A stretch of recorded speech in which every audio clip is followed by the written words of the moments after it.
प्राचीन भारत में देश के उत्तरी भाग के संदर्भ में निम्नलिखित कथन पर विचार करें। गांव का प्रधान गृहपति एक पैतृक पद कहलाता था। प्रधान के अलावा अन्य स्वतंत्र किसान ग्राम भोजक कहलाते थे। तो ये क्या दोनों गलत है। देश के उत्तरी भागों में ग्राम प्रधान को ग्राम भोजक के नाम से जाना जाता था।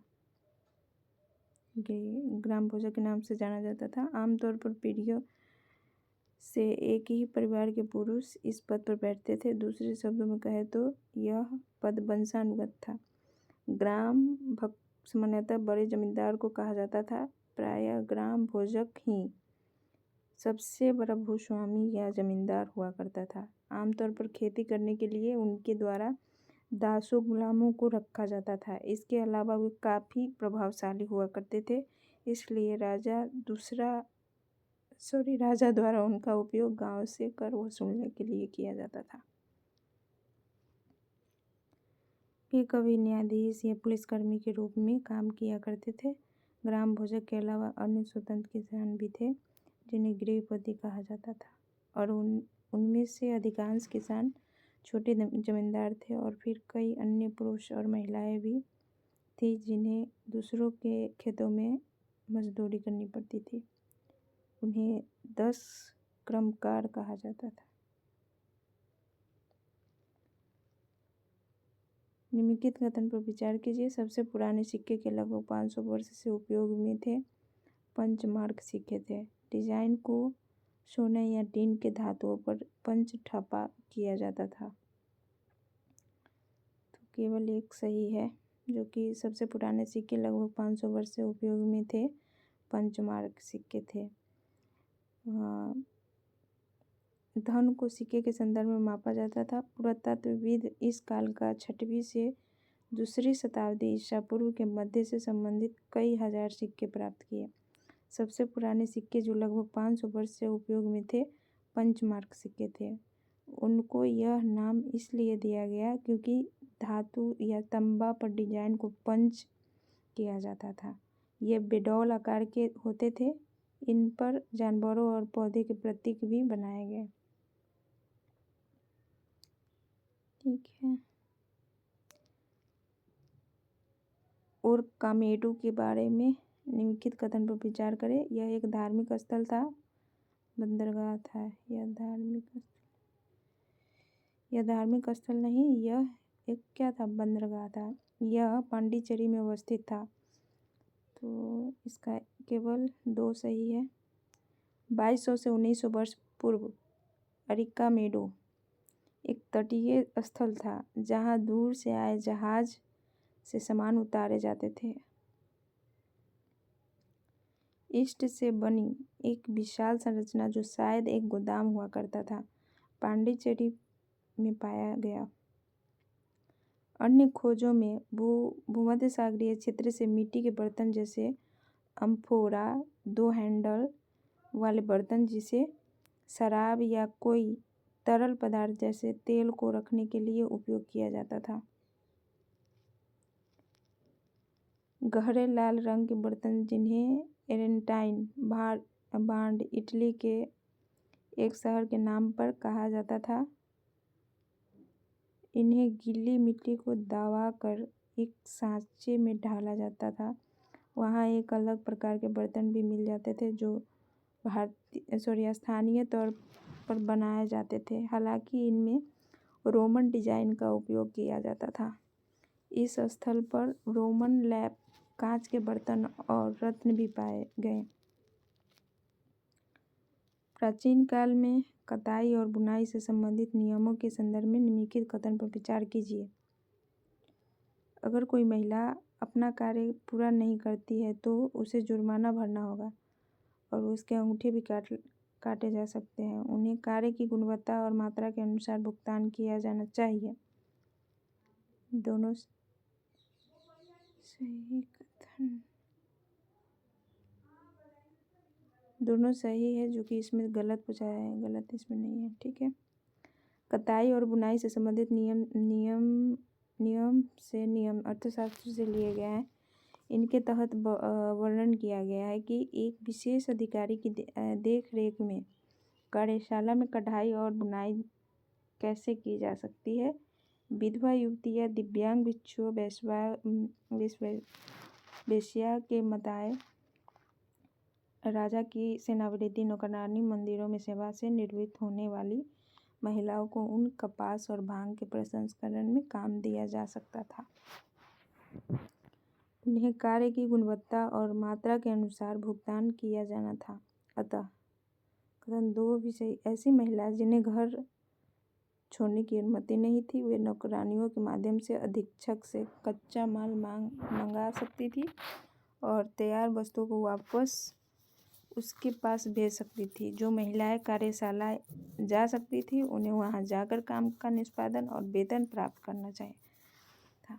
इसके अलावा अगर अधीक्षक द्वारा महिलाओं पर गलत नज़र रखता तो यहाँ कार्य के अलावा उसके द्वारा कोई अन्य बात की जाती, उसे दंडित करना चाहिए। अगर कोई महिला अपना कार्य पूरा नहीं करती है तो उसे जुर्माना भरना होगा। उसे अंगूठे भी काटे जा सकते हैं।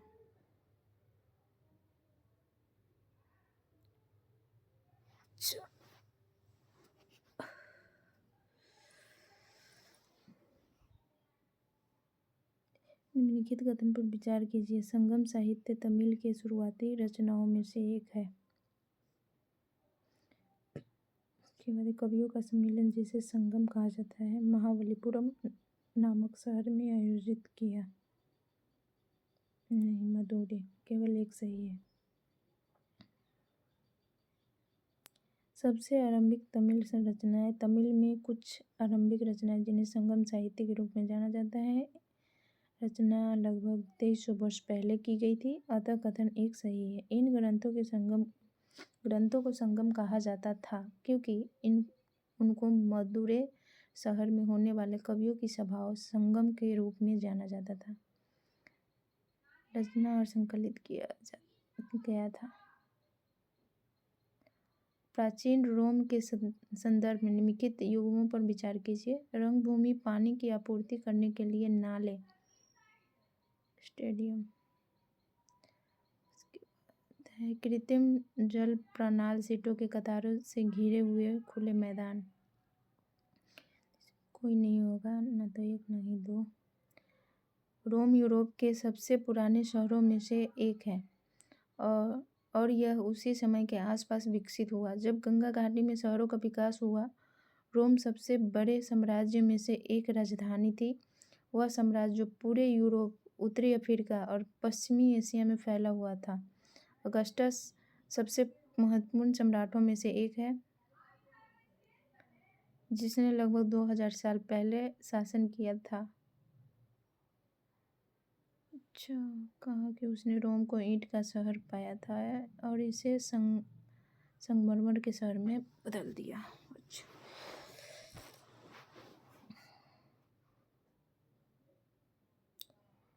उसने और बाद के शासकों ने मंदिरों और महलों का निर्माण करवाया। ठीक है, उन्होंने विशाल रंगभूमि का भी निर्माण करवाया जो खुले मैदान थे, जो सीटों के कतारों से घिरे हुए थे, जहां नागरिक सभी प्रकार के कार्यक्रम देख सकते थे और सार्वजनिक स्नानागार पुरुषों और महिलाओं के लिए अलग अलग समय के साथ का निर्माण भी करवाया था, जहां लोग मिलते जुलते और आराम किया करते थे। स्नान, फव्वारे और शौचालय के लिए शहर में पानी लाने के लिए विशाल जल सेतु, पानी की आपूर्ति के लिए नाले बनाए गए थे। ठीक है, प्राचीन भारत में व्यापार के संदर्भ में निम्नलिखित कथन पर विचार करें। काली मिर्च का रोमन साम्राज्य में विशेष महत्व था। यूरोप, कच्चा, फ्रांस। उसके बाद है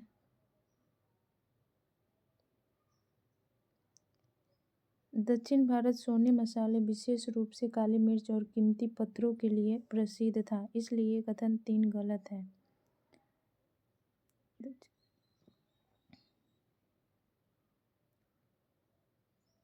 काली मिर्च को रोमन साम्राज्य में विशेष महत्व दिया जाता था, इसलिए इसे काले सोने के रूप में जाना जाता है। व्यापारी इनमें से कई सामानों को जल मार्गों और स्थल मार्ग से रोम ले जाते थे।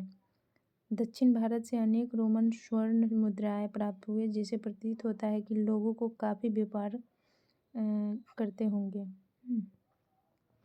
व्यापारियों ने नई समुद्री मार्गों की खोज की। उनमें से कुछ ने तट का अनुसरण किया। अरब सागर और बंगाल की खाड़ी में अन्य लोग थे, जहां नाविक मानसून पवनों की मदद से समुद्र की शीघ्रता से पार करते थे। इसलिए यदि वे पूर्वी अफ्रीका या अरब से उपमहाद्वीपों के पश्चिमी तट तक पहुंचना चाहते थे, तो वह दक्षिण पश्चिम मानसून के साथ पार करते थे और उन्हें लंबी यात्राओं के लिए मजबूत जहाज़ों का निर्माण करते थे। इसलिए 2 गलत है। ठीक है, 1 मिनट। काले मिर्च का रोमन साम्राज्य विशेष मतलब ये सही है।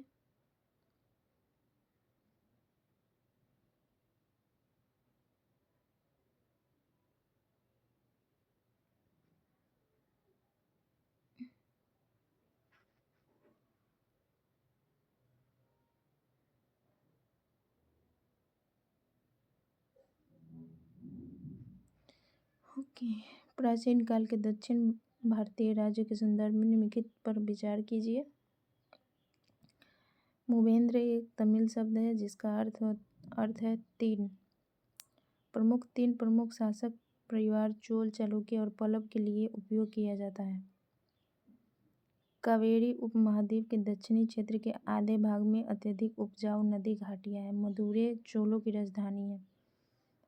इसका केवल 2 सही है। जो कावेरी उपमहाद्वीप के दक्षिण क्षेत्र के आधे भागों में अत्यधिक उपजाऊ नदी घाटियां है।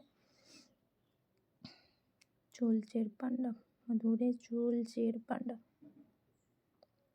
उपमहाद्वीप के दक्षिणी आधे हिस्से की एक लंबी तटरेखा और पहाड़ी पठारों और नदी घाटी से चिन्हित किया गया है। नदी घाटी के बीच कावेरी सबसे उपजाऊ है, इसलिए कथन 2 सही है। नदी घाटी और तटों को नियंत्रित करने वाले प्रमुख और राजा अमीर और शक्तिशाली हो गए थे। संगम की कविताएं में मूवेंद्र का उल्लेख मिलता है।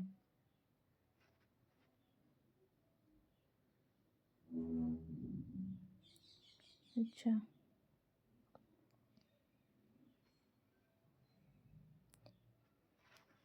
यह एक तमिल शब्द है जिसका अर्थ 3 शासक परिवारों के प्रमुखों के उपयोग किया जाता था।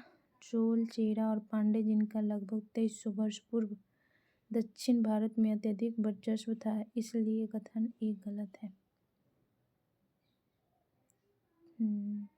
जो कि इसमें क्या दिया गया है, चोल चेर चालुक्य नहीं होगा, चोल चेर पांडव है ना।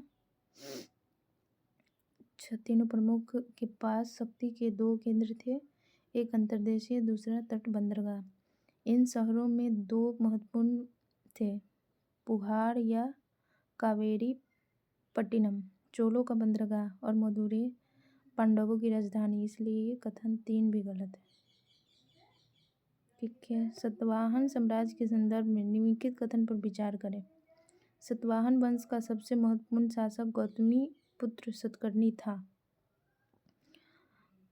सातवाहन शासक को दक्षिणापथ स्वामी के रूप में जाना जाता है। दोनों सही है।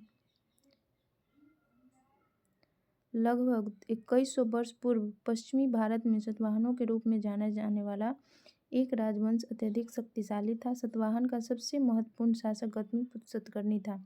उनके बारे में जानकारी उनकी मां गौतमी बलाश्री द्वारा उत्कीर्ण करवाए गए एक शिलालेख से प्राप्त होती है। इसलिए कथन 1 सही है। उसे और अन्य सातवाहन शासकों को दक्षिणापथ स्वामी के नाम से जाना जाता था, जिसका शाब्दिक अर्थ दक्षिण की ओर जाने वाला मार्ग था। इसका उपयोग पूरे दक्षिण क्षेत्र के लिए एक नाम के रूप में किया जाता था। उसने अपनी सेना को पूर्वी, पश्चिमी और दक्षिणी तटों पर भेजा था। इसलिए कथन 2 भी सही है। प्राचीन भारत में रेशम उत्पादन के संदर्भ में निम्नलिखित कथन पर विचार करें। रेशम निर्माण की तकनीक का आविष्कार लगभग 700 साल पहले फारस में हुआ। नहीं, कहाँ हुआ? 700 साल पहले चीन में हुआ था। रेशम मार्ग को नियंत्रित करने वाले शासकों में सबसे प्रसिद्ध कुषाण थे। ओके, केवल 2 सही है। रेशम के अत्यधिक चमकदार रंगों एवं इनकी बनावट के कारण इसे अधिकांश समाजों में बेशक कीमती वस्त्र के रूप में जाना जाता है।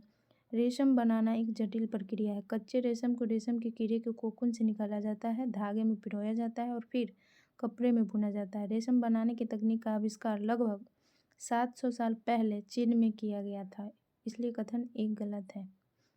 रेशम बनाने की विधियाँ हजारों वर्षों तक गुप्त रूप से संरक्षित रही, तो चीन के कुछ लोगों जो पैदल घोड़े की पीठ और ऊँटे के द्वारा दूर स्थानों पर चले गए और अपने साथ रेशम ले गए।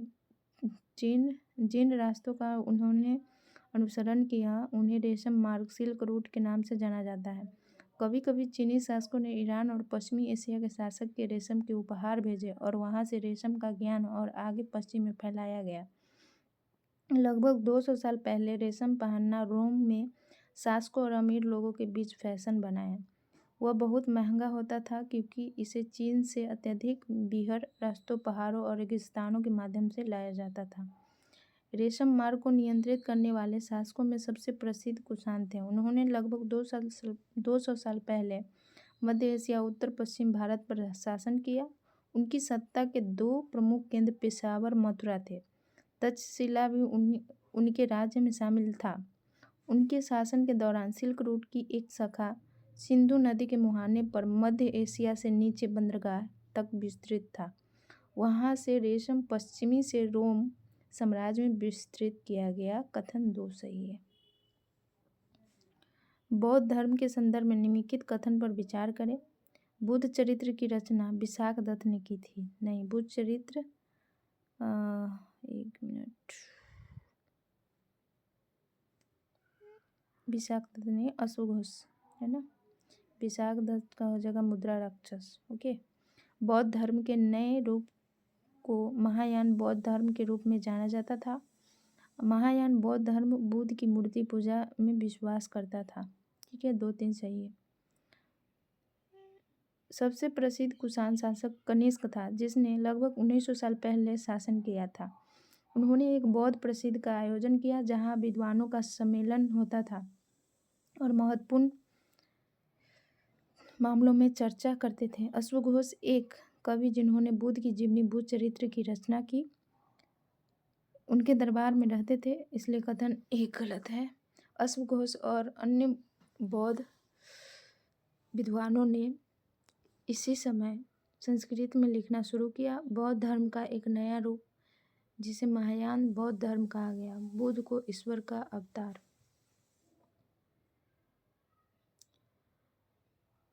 इसकी 2 विशिष्ट विशेषताएं थी।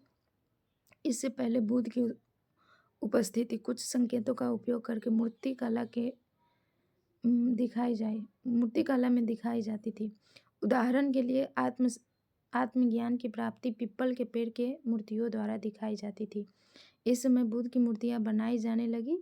इनमें से कई मूर्तियां मथुरा से बनाई गई थी, जबकि अन्य तक्षशिला में बनाई गई थी। 3 सही है। दूसरा परिवर्तन बोधिसत्व में विश्वास था। ये ऐसे व्यक्ति थे जो आत्मज्ञान प्राप्त कर चुके थे। एक बार जब वे आत्मज्ञान प्राप्त कर लेते थे तो वे पूर्ण रूप से रह सकते थे। प्रथम मानव मूर्ति